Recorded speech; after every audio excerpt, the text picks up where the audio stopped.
परम आदरणीय सभापति महोदय, शिक्षक वृंद और मेरे प्यारे सहपाठियों, आप सभी को गणतंत्र दिवस की हार्दिक शुभकामनाएं।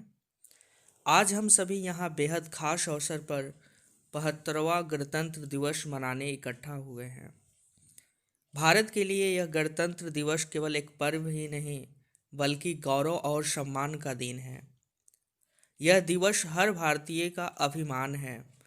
अनगिनत लोगों की कुर्बानी के बाद भारत माँ को 15 अगस्त 1947 को आज़ादी मिली थी, लेकिन उसे स्वतंत्रता का आकार 26 जनवरी 1950 को मिला, क्योंकि इसी दिन हमारा संविधान लागू हुआ था। भारत का संविधान एक लिखित संविधान है। हमारे संविधान को बनने में 2 साल 11 महीने और 18 दिन का समय लगा था। 395 अनुच्छेदों और 8 अनुसूचियों के साथ भारतीय संविधान द्वारा दुनिया में सबसे बड़ा लिखित संविधान है। 26 जनवरी 1950 को डॉक्टर राजेंद्र प्रसाद ने गवर्नमेंट हाउस के दरबार हॉल में भारत के पहले राष्ट्रपति के रूप में शपथ ली थी। भारत के पहले गणतंत्र दिवस के मुख्य अतिथि इंडोनेशिया के राष्ट्रपति सुकर्णो थे।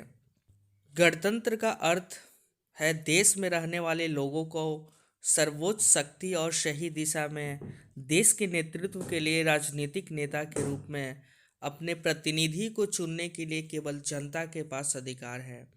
इसलिए भारत एक गणतंत्र देश है, जहां आम जनता अपना नेता प्रधानमंत्री के रूप में चुनती है। भारत में पूर्व स्वराज के लिए हमारे महान भारतीय स्वतंत्रता सेनानियों ने बहुत संघर्ष किया। उन्होंने अपने प्राणों की आहुति दी, जिससे कि हमारी आने वाली पीढ़ी को कोई संघर्ष न करना पड़े और हम देश को आगे लेकर जा सकें। हमारे देश के महान नेता और स्वतंत्रता सेनानी महात्मा गांधी, भगत सिंह, चंद्रशेखर आज़ाद, लाला लाजपत राय, सरदार वल्लभ भाई पटेल, लाल बहादुर शास्त्री आदि हैं। भारत को एक आज़ाद देश बनाने के लिए इन लोगों ने अंग्रेजों के खिलाफ लगातार लड़ाइयाँ लड़ी। अपने देश के लिए हम इनके समर्पण को कभी नहीं भूल सकते हैं। हमें ऐसे महान अवसरों पे इन्हें याद करते हुए सलामी देनी चाहिए।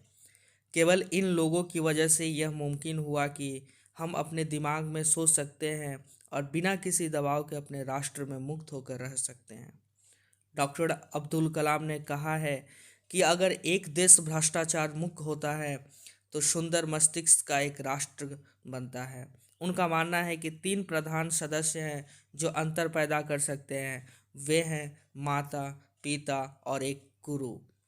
भारत के एक नागरिक के रूप में हमें इसके बारे में गंभीरता से सोचना चाहिए और अपने देश को आगे बढ़ाने के लिए सभी मुमकिन प्रयास करना चाहिए।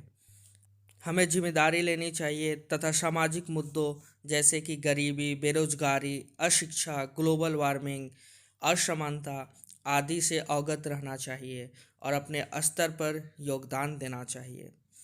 गणतंत्र दिवस के मौके पर राजपथ पर तिरंगा फहराया जाता है, फिर राष्ट्रगान गाया जाता है और 21 तोपों की सलामी होती है। 1957 में सरकार ने बच्चों के लिए राष्ट्रीय बहादुरी पुरस्कार शुरू किया था। बहादुरी पुरस्कार 16 साल से के कम उम्र के बच्चों को अलग अलग क्षेत्र में बहादुरी के लिए दिया जाता है। गणतंत्र दिवस के इस मौके पर अशोक चक्र और कीर्ति चक्र जैसे महत्वपूर्ण सम्मान दिए जाते हैं। इसके बाद हमारी सेना अपनी शक्ति प्रदर्शन और परेड मार्च करती है।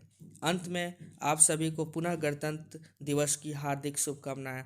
धन्यवाद। जय हिंद, जय भारत।